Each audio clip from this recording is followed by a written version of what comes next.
대제사장 hil기야가 서기관 사반에게 이르되 내가 여호와의 성전에서 율법책을 발견하였노라 하고 hil기야가 그 책을 사반에게 주니 사반이 읽으니라.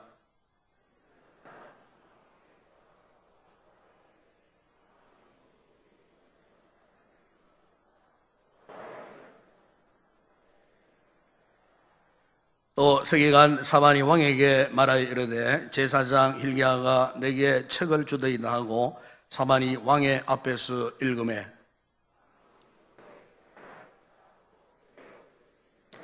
왕이 제사장 hil기야와 사반의 아들 아히함과 미가야의 아들 악볼과 서기관 사반과 왕의 시종 아사에게 명령하여 이르되 너희는 가서 나와 백성과 온 유다를 위하여 이 발견한 책의 말씀에 대하여 여호와께 물으라.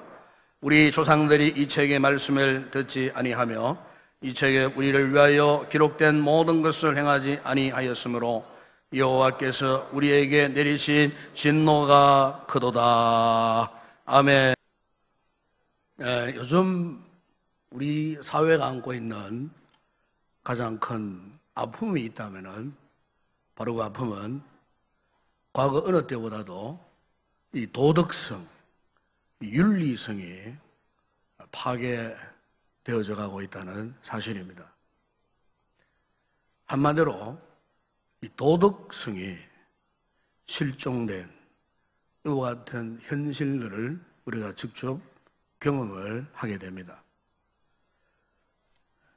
고위 관직을 가진 이 공직자들은 권력자들은 권력을 가진 그대로 또 연기를 하며 대중들에게 인기를 얻은 연예인들은 연예인대로 아무래도 며칠 전에 어느 뉴스에 어느 모 일간지에 참 충격적인 뉴스가 올라왔던 것을 아실 것입니다.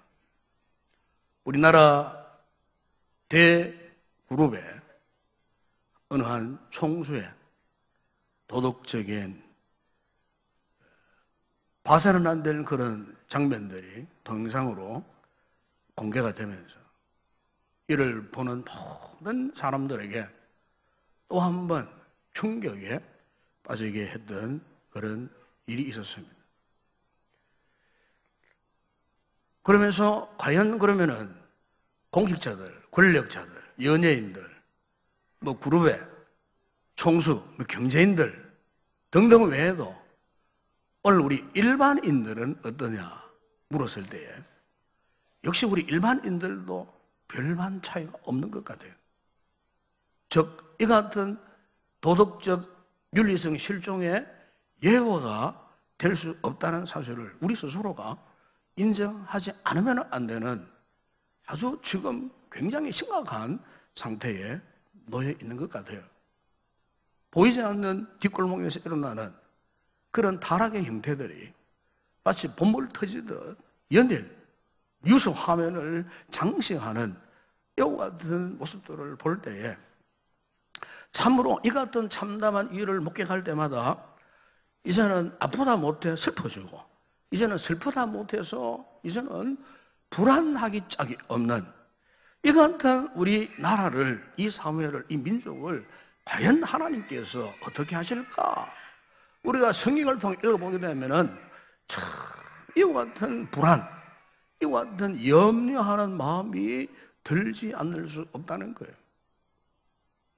올 초에 상영한 영화 가운데에 이 스포트라이트라는 영화가 상영한 적이 있었습니다. 이 영화는 2001년도 미국 보스턴에 있었던 실화를 바탕으로 한 영화였습니다. 어느 지역 신문사 특종팀이 밀착 취재를 했습니다. 무엇을 했느냐 하면 오랫동안 은폐되어 왔던 천주교 사제들의 아동 성폭행 문제를 밝혀내는 그 과정을 담은 영화였습니다. 그 사건의 실제 주인공으로 알려진 기근 신문은요, 30년에 걸쳐서 무려 130여 명의 어린 아이들을 성추행하는 참 성직자로서는 믿기 어려운 판치한 짓을 저지르고 있었습니다. 관객들이 영화를 보면서 어떻게 성직자가 30년에 걸쳐서 저런 못된 짓을 할 수 있을까 하는 질문을 던질 수밖에 없는 그런 영화였어요. 그런데 더 충격적인 것은 그 신부의 대답이 그야말로 자신이 행한 그 짓만 하더라도 천인이 공로할 그런 아주 나쁜 행실 아닙니까? 그러면서도 당당하게 자신의 그 죄상을 인정하고, 그리고 마지막에 하는 말이 뭐냐면은 자신은 성추행은 했지만 성폭행은 안 했다는 사실을 끝까지 주장을 합니다. 성추행이나 성폭행이나 사실은 같은 의미인데도 불구하고 이 신부는 뻔뻔스럽게, 여러분, 사람이 부끄러움을 모르면요 철면피한 인간이 되어버리는 거예요. 요즘 우리 사회에 이런 철면피한 사람들이 얼마나 많이 있는지 몰라요. 김수환 추기경의 사적을 기리는 책이 있어요. 여러 권의 자문록이 쭉 있습니다만 그 책 가운데 이런 이야기가 있었어요. 그가 우리나라 최초로 추기경으로 선출되었을 때에 당시 이 천주교 몇몇 신자들 가운데 사모하는 분들이 돈을 모아가지고 그 당시에 세계적인 명차인 캐딜락을 선물을 했답니다. 그래서 김수환 추기경이 한동안 캐딜락을 자기의 자가용으로 타고 다녔어요. 어느 날 그 캐딜락에 동승한 수녀가 농담처럼 김수환 추기경이 이런 말을 하더랍니다. 추기경님, 이런 고급차를 타고 다니시면은 길거리에서 사람 떠드는 소리도 안 들리고 고약한 냄새도 안 나겠네요. 이렇게 농담처럼 가볍게 던진 이야기였지만은 그 당시에 이 김추기경에게는 그 말 한마디가 마치 망치로 자기의 뒤통수를 치는 듯한 그런 충격을 받았다는 거예요. 그러면서 통렬히 자신을 반성했답니다. 아, 그렇구나. 나도 모르게 귀족이 되었구나. 이 같은 깨달음과 함께 김수환 추기경이 선물 받은 캐딜락을 선물한 분들이 다시 돌려줬다는 겁니다. 그리고 이런 결심을 했답니다. 내 평생에 다시는 고급차를 타지 않겠다. 그리고 그가 마지막으로 한 번 더 캐딜락을 타게 됐는데 그것은 그가 죽었을 때예요. 그의 시신을 실은 연구자가 캐딜락에 있다고 합니다. 사자 여러분, 오늘 우리의 믿음 생활이 건강하다는 것이 무엇이겠습니까? 그것은 영적인 깨달음이 있는 상태를 말합니다. 영적으로 깨달음이 있느냐, 즉 영적으로 지금 현재 내가 민감한 상태에 있느냐. 예를 들면 우리가 어떤 잘못을 했어요. 실수를 했어요. 세상 사람들 같으면 그거 아무 일 안 해요. 대수롭게 넘어갈 일도, 그 문제도. 그러나 우리는 누구 앞에 있습니까? 빛 대신 예수 그리스도 앞에 우리가 있어요. 날마다 우리가 성령님의 이 감동과 성령님의 조명해 주시는 은혜 속에 살아가고 있어요. 만약 이런 우리가 어떤 지극히 작은 잘못, 실수를 할지라도 아무런 느낌 없이, 아무런 가책 없이 넘어간다면 세상 사람들처럼 아무것도 아닌 일처럼 그렇게 넘어간다면, 그러면서 하나님 앞에 한치의 부끄러움도 느끼지 못한다면 과연 이런 분이 영적으로 건강한 상태냐? 절대로 그렇지 않을 거예요. 여러분, 오늘 본문에 보시면 이 같은 영적으로 아주 건강한 사람이 소개되고 있습니다. 그가 누구냐면 바로 남쪽 유다 왕국의 16번째 왕이었던 요시야 왕입니다. 이 요시야 왕의 그 가문을 쭉 보게 되면은 바로 그의 아버지 그 아몬도 왕이었고, 그의 할아버지 므낫세도 왕이었고, 그의 고조 할아버지 히스기야도 왕이었어요. 그러나 지금 이미 4대째의 왕가에서 태어났어요. 그 문제는 뭐냐면은 히스기야 고조 할아버지 히스기야 왕까지는 그래도 하나님을 잘 경외하는 그런 믿음의 전통을 유지해 왔어요. 그 다음에 그의 할아버지, 정조 할아버지 므낫세부터 그의 아버지 아몬 왕까지 하나님을 배도했어요. 우상 숭배를 했어요. 하나님의 성전에서 일체 예배를 드리지 않았어요. 우상을 갖다 놓고 우상을 섬겼어요. 그동안의 신앙의 선진들의 전통적으로 이어졌던 신앙의 축복을 이 두 대에 걸쳐서 그의 할아버지, 그의 아버지 대에 다 탕진해버리고 영적으로 완전히 이제는 저주의 빈틈이 위에 앉아있는 요시아가 왕이 된 그때만 하더라도 그 아버지 아몬 왕의 그 극성스러운 우상 숭배 때문에 신하들이 반란해가지고 신하들이 구디타를 일으켜갖고 왕궁에서 그 아버지를 참혹하게 살해를 했어요. 그리고 이어서 왕이 된 사람이 바로 요시아예요. 요시아가 왕이 될 때 나이가 불과 8살밖에 안 되었어요. 지금으로만 초등학교 1학년생밖에 안 되었어요. 그래서 요시아가 8살에 왕이 되어가지고 18년 동안, 오늘 본문 내용 그럽니다. 18년 동안 왕이 쭉 왕으로 이제 세움을 받았는데, 요시아가 어릴 때는 감히 어떤 일을 할 수가 없었죠. 나이가 어리기 때문에.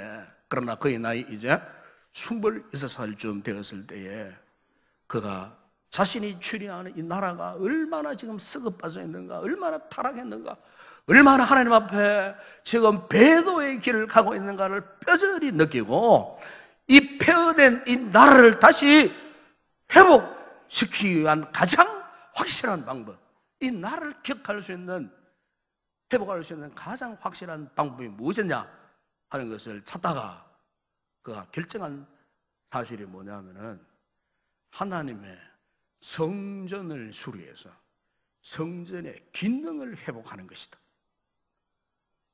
군사력으로도 안 되고 경제력으로도 안 되고 오직 하나님의 성전의 기능을 회복하는 것이다라는 이 사실을 깨달았어요.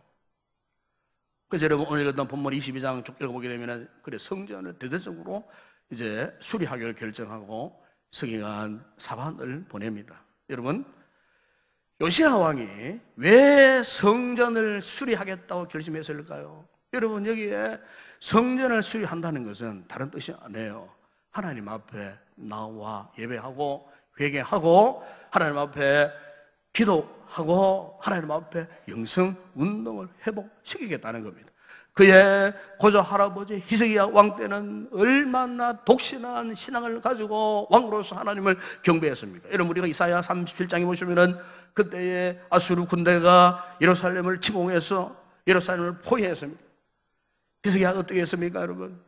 37장 1절에 보시면은 히스기야가 왕이 듣고 자기의 옷을 찢고 붉은 베옷을 입고 여호와의 전도로 갔다 그랬어요.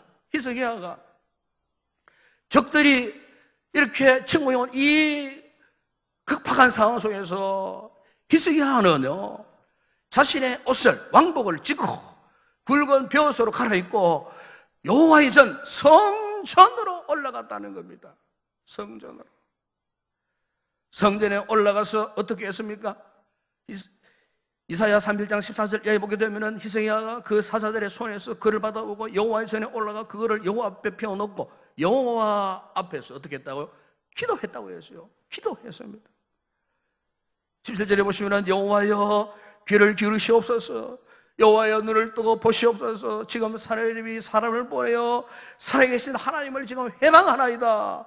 어찌하겠습니까? 이렇게 히스기야가요 입고 있던 왕복을 찢고 굵은 베옷으로 갈아입고 여호와의 성전에 들어가서 기도했을 때에 어떤 역사가 일어났습니까? 이사야 31장 36절에 보시면은 여호와의 사자가 나가서 아수르 진중에서 18만 5천 인을 처음으로 아침에 일찍 일어나 본 적 시체문이라. 여러분 오늘 보니 요시야 왕이요 고조 할아버지 때 있었던 역사를 그가 알고 있었던 거예요. 이 사실을 기억한 거예요. 즉 성전의 기능이 살아있을 때 하나님의 말씀과 옷을 찢고 기도하는 눈물의 기도가 살아있을 때 하나님을 경배하는 예배가 살아있을 때 전능하신 하나님께서 약속하셨어요. 너와 이 성을 아수르 왕의 손에서 건져내겠고 내가 또 이 성읍을 보호하리라. 히스기야 왕에게 약속하셨던 그 하나님의 말씀을 요시야 왕이 지금 기억하고 있었다는 것입니다. 그래서 요시야 왕이 2대에 걸쳐서 성전의 기능을 상실한 성전을 회복하고 개혁하기 위해서 서기관 사반을 책임자로 세우고 목수를 딸려보내고 건축자, 미장이들, 그리고 필요한 제목들, 다듬은 돌들을 다 운반해서 이제 성전을 수리하는 중에 무엇을 발견하게 되었냐면요, 오늘 본문 여러분 8절에 보시면은 대제사장 hil기야가 성전 아주 구석에 먼지가 폭 쌓여있는 그 누구도 거들떠보지 않았던 율법책을 발견한 거예요. 여러분, 이 사실은요, 기막힌 현실이에요. 성경에 보기에 이렇게 말씀하지 않습니까? 여호와의 성전에서 율법책을 발견했다 그래요. 저 이 본문을 이렇게 묵상하는 가운데 참 기가 막힌 일이다. 여러분, 하나님의 성전에 율법책이 있는 건 당연한 거 아닙니까? 하나님의 성전에는 항상 율법책이 항상 펴져 있는 게 당연한 거예요. 그런데 그 하나님의 성전에서 율법책이 발견되었다는 겁니다. 그러니까 문하세왕으로부터 아몬왕 이르도록 지금 요시아가 왕이 된 18년, 약 한 80년의 세월 동안에 완전히 성전의 기능이 상실되어 버린 거예요. 그동안 율법이 있는 것조차도 까마득 잊어버리고 있었다는 겁니다. 율법이 감춰져 버렸어요. 우상을 숭배하는 자들이 핍박을 하니까, 박해를 하니까 뭐 그렇게 숨겨놓을 수 있겠지만은, 그러나 분명한 사실은 관심이 없었어요. 분명히 보죠. 성전에 대제사장이 있었어요. 율법책이 없었다 그 말입니다. 제사장들이 있었어요. 서기관들이 있었어요. 그럼에도 불구하고 율법책이 없었어요. 여러분, 이게 보통 문제가 아니잖아요. 하나님의 성전에 율법책이 없다. 한마디로 영적으로, 도덕적으로 얼마나 타락하고 얼마나 침체된 시대였던가를 우리가 가히 짐작해 볼 수가 있는 거예요. 바로 이 같은 상황 속에서 성전을 수리한 중에 율법책이 발견되니까 서기관 사반이 왕에게 그걸 가지고 왔어요. 그리고 왕이 한번 읽어봐라. 예? 너무너무 오랜만에 접하는 율법책이에요. 그렇게 사모했던 하나님의 말씀이 있다는 사실을 요시아가 한번 읽어봐라. 본문 11절에 왕이 율법책의 말을 듣자 곧 그의 옷을 어떻게 했다? 찢었어요. 그의 옷을 찢었어요. 13절에서 이렇게 고백합니다. 너희는 가서 나와 백성과 온 유다를 위하여 이 발견한 책의 말씀에 대하여 여호와께 들으라. 우리 조상들이 이 책의 말씀을 듣지 아니하며 이 책에 우리를 위하여 기록된 모든 것을 행하지 않았으므로 여호와께서 우리에게 내리신 진노가 크도다. 여러분, 여기 요시야 왕이 성전의 기능을 회복하려다가 율법책을 발견하고 그 말씀 앞에서 옷을 찢었다 하는 이 말은요, 지금 요시야는 극심한 고뇌와 슬픔 속에 있다는 표현이에요. 즉 하나님 앞에서 요시야 왕이 그동안 자기 선조들이 범한 온갖 죄악들, 불순종, 배교에 대해서 극심한 통고, 고통을 갖고 지금 하나님 앞에 회개하는 모습을 말하는 거예요. 회개하는 모습. 읽지 않았습니다만 19절에 보십시오. 하나님께서 요시야 왕의 이 가닥 심정에 대해서 이렇게 지적을 하셨어요. 내가 이곳과 그 주민에게 대하여 빈틈하되고 저주가 되리라 한 말을 네가 듣고 마음이 부드러워져서 여호와 앞고 내 앞에서 겸비하여 옷을 찢고 통곡하였으므로 나도 네 말을 들어노라. 아니 여러분, 요즘 우리나라의 현실을 보면은 아까도 말씀했지만은 걱정보다 두려움이 더 앞서가는 상황입니다. 하나님께서 이 나라를 어떻게 하실지. 걱정되지 않을 수 없는 현실이라 그 말이에요. 보십시오. 지금 온 나라가 속속들이 썩어져 있습니다. 잘못하면 이대로 무너져 버릴 수 있다는 두려움마저 드는 상황입니다. 지금 사람들이 윤리적으로 도덕적으로 완전히 타락했습니다. 가장 정의로워야 하고 가장 법을 잘 준수해야 할 국가의 고위 공직자들의 행태를 보십시오. 정치인들을 보십시오. 국가에 아니면 상관이 없어요. 오로지 자기 가족, 자기 집안, 자기 사람, 자기 것만 챙기기에 급급합니다. 탐욕, 부정부패에 빠져 있습니다. 한마디로 썩어져 있는 탐관 오리들로 가득 찬 것 같아요, 지금. 경제인들 역시 마찬가지입니다. 재벌들 보십시오. 형제끼리 싸우고, 아버지하고 아들끼리 싸우고, 재판하고, 고소하고, 고발당하고, 전부 자기들 돈으로 기업을 운영합니까? 안 해요. 우리나라 기업 치고 자기 자본으로 기업하는 재벌 하나도 없습니다, 여러분. 쫙 국가에 은행 돈 갖고 그나마 이익을 남기는 거예요, 지금. 자기들 기업보다 국민의 기업이라고 보면 옳아요, 사실은. 그런데도 정신을 차리지 못해요. 국가 안보 마찬가지입니다, 여러분, 지금. 지금 위기 속에 우리가 놓여 있습니다. 불안하기 짝이 없습니다. 그런데 국론이 분열되어지고 불선 분자들이 침투해 들어가고 온갖 유언배를 날조 유포하고 오늘 교회의 현실은 어떻습니까? 예외가 아닙니다, 여러분. 세속화의 영향을 받아가지고 지금 영적으로 침몰하는 교회들이 얼마나 많이 있는지 모릅니다. 성직자들이나 성도들 가운데 영적으로 타락한 그런 사람들이 얼마나 많이 있는지 모릅니다. 우리가 이런 여러 가지 현실들을 보게 되면은 참 희망적이기보다도 절망적인 상황들이 더 많은 것 같아요. 그러나 여러분, 오늘 우리가 누굽니까? 오늘 우리는 지금도 살아계신 하나님을 믿는 거룩한 백성들 아닙니까? 교회 아닙니까? 비록 이처럼 세상이 타락한다 할지라도 그러나 우리 하나님은 세상을 이처럼 사랑하사 타락하고 죄악으로 오염된 한 인생, 한 국가, 나라, 민족, 개인, 단체를 회복해 하시려는 하나님의 뜻이 있는 거예요. 그럼 과연 누가 어떻게 이 나라를 안전하게 지켜줄 수 있느냐? 정치적으로 아니에요. 군사적으로 아니에요. 경제적으로도 아니에요. 여러분, 이 나라를 지키시고 회복하실 분은 오직 하나님이신 줄로 믿습니다. 하나님이 이 나라를 지켜주시고 하나님이 여러분의 교회를 지켜주시고 하나님이 우리 교회를 지켜주시고 하나님이 우리를 안전하게 주셔야 안전하게 될 수가 있는 거예요. 그럼 여러분, 하나님께서 무엇 때문에 우리를 지켜주시겠습니까? 오늘 하나님을 믿는 우리가요, 이 교회가 성전의 기능이 회복되어질 때 가능합니다. 요시야처럼 성전을 찾아가서 하나님 말씀 앞에서 우리의 옷을 찢으며 우리의 마음을 찢으며 우리의 죄악을 낱낱이 고백하고 천성으로 애통해하고 회개하고 온전히 우리가 하나님 앞에 나아갈 때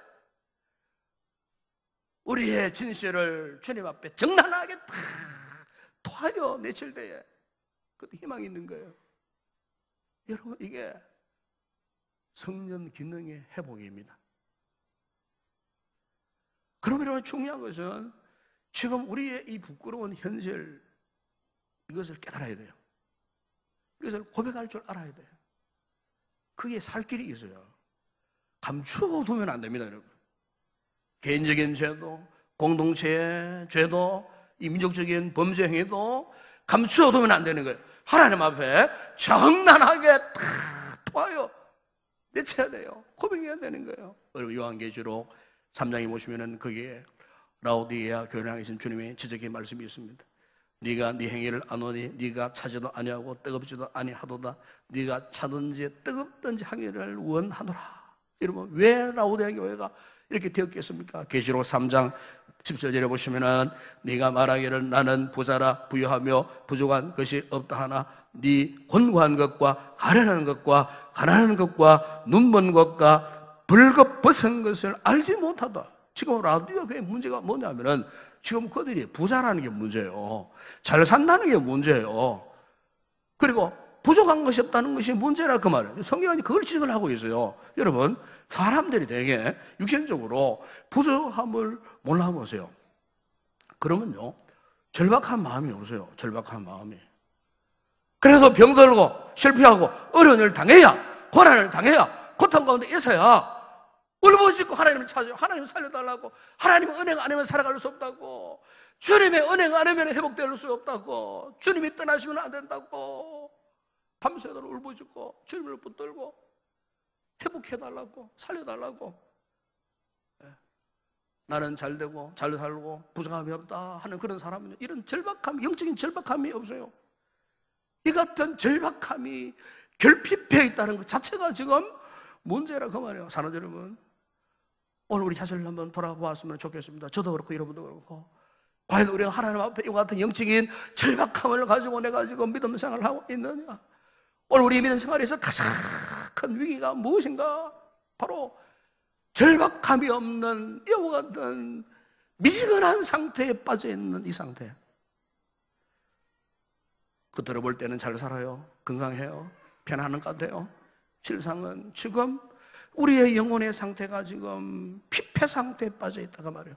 가난과 궁핍과 결핍 속에 내 던져진 인생은 아닌가? 겉으로 볼 때는 다 믿음생활 잘하는 것 같아요. 그것이 같은 라오디아 교회를 향해서 마지막으로 주신 해결책이 뭐냐면 계시록 3장 18절에 보시면 이렇게 말씀합니다. 내가 너를 구원하노니 내게서 불로 연달한 금을 사서 부유하게 하고 흰 옷을 사서 입어 벌거벗은 수치를 보이지 않게 하고 안약을 사서 눈에 발라 보게 하라. 무슨 말씀입니까? 지금 네 자신의 부끄러운 현실을 자각하라 그 말입니다. 지금 너의 모습이 얼마나 수치스럽고 얼마나 네가 부끄러운 모습으로 살고 있는지 스스로 깨달아라. 여러분, 오늘 본에 나오는 요시야 왕이 받은 은혜가 무엇입니까? 사실 제가 안고 있는 이 문제는 자기 당대의 잘못된 문제가 아니에요. 자신이 저지른 죄가 아니었어요. 그들의 할아버지, 그 아버지가 저지른 죄였어요. 그런데 그가 하나님 말씀하셔서 깨달은 게 뭡니까? 그 조상들이 잘못한 죄악이었지만 말씀 앞에서는 요시야 왕은 그것을 자신의 수치스러움으로 깨달아주면서 남의 옷을 벗겨 찢어버린 게 아니고 자기의 옷을 찢어버렸다는 사실입니다. 아멘. 자기의 옷을 찢어버리고. 하나님은 오늘 전능하신 하나님을 믿고 있는 우리는 이 같은 위기 속에 놓여 있을 때 절대로 남에게 탓을 돌리면 안 됩니다. 한 가정에서 남편이 아내의 탓을 돌리고 아내가 남편의 탓을 돌리고 부모가 자식에게 탓으로 돌리고 자식은 부모에게 탓을 돌리고 백성은 대통령의 탓으로 돌리고 정치인의 탓으로 돌리고 해서는 안 된다 그 말입니다. 우리가 참으로 하나님 앞에 제대로 은혜 받은 하나님의 백성들은 바로 내 옷을 찢어야 할 줄로 믿습니다. 그 모든 것이 나의 부끄러움을 알고 나의 흐뭇임을 알고 나의 잘못된 일임을 알고 그것을 하나님 앞에 부끄러움을 알고 하나님 앞에 고백을 해야 된다 그 말입니다. 요시야가 하나님 앞에 이런 모습, 이런 자세로 살았다 그 말입니다. 13절에 보시면은 너희는 가서 나와 백성과 온 유다를 위하여 이 발견한 책의 말씀에 대하여 여호와께 물으라. 여호와께 물으라. 그렇습니다. 오늘 이 시대에 이런 상처들, 아픔들, 문제들, 여러분 개인이든 가정이든 또 교회든 이 민주주의 모든 문제들, 우리 믿는 자들은 다 하나님 앞에 그것을 가지고 나아가야 할 줄로 믿습니다. 여러분의 가정의 성전의 기능이 회복되기를 바랍니다. 우리 교회가 진정으로 건강한 이 같은 성전의 기능이 회복되어져서 이런 여러 가지 산적된 기도의 제목을 끌어안고 요시아처럼 히스기야처럼 이전에 올라와서 기도하는 그런 복된 성도들이 될 줄로 믿습니다. 그래야 이 나라가 희망이 있고 우리 교회가 희망이 있습니다. 하는 여러분, 이 같은 상황 속에서 우리가 자신의 옷을 찢을 줄 아는 그런 겸손한 성도들이 되어져서 다시 한번 하나님 앞에 여러분의 신앙이 회복되어지고 하나님의 교회가 정상적인 성경의 기능을 회복해서 이 시대에 주신 귀한 사명을 감당하는 그런 복된 우리 모든 성도들, 우리 교회가 되시길 주의 이름으로 축원합니다. 기도하겠습니다. 우리 아버지 하나님 감사합니다. 이렇게 아버지 하나님 우리의 주변에 현재 여러 가지 많은 힘들고 어려운 상황 속에 우리가 살고 있습니다. 알고 보면 그 은 하나도 나와 상관이 없는 것이 없습니다. 아버지 하나님, 정치적으로, 경제적으로, 안보적으로, 또 교회적으로, 개인적으로 등등 여러 가지 많은 힘들고 어려운 아픔, 상처, 문제들이 있는데 결국 이 모든 문제들을 돌아보면은 내 탓인 줄로 믿습니다. 오늘 성령께서 우리에게 이와 같은 깨달음을 허락하여 주시옵소서. 우리의 탓인 줄로 믿습니다. 우리 옷을 찢어서 하나님 앞에 온전히 나아갈 수 있는 은혜를 입은 성도들 다 되게 하여 주시옵소서. 예수님의 이름으로 기도드리옵나이다. 아멘.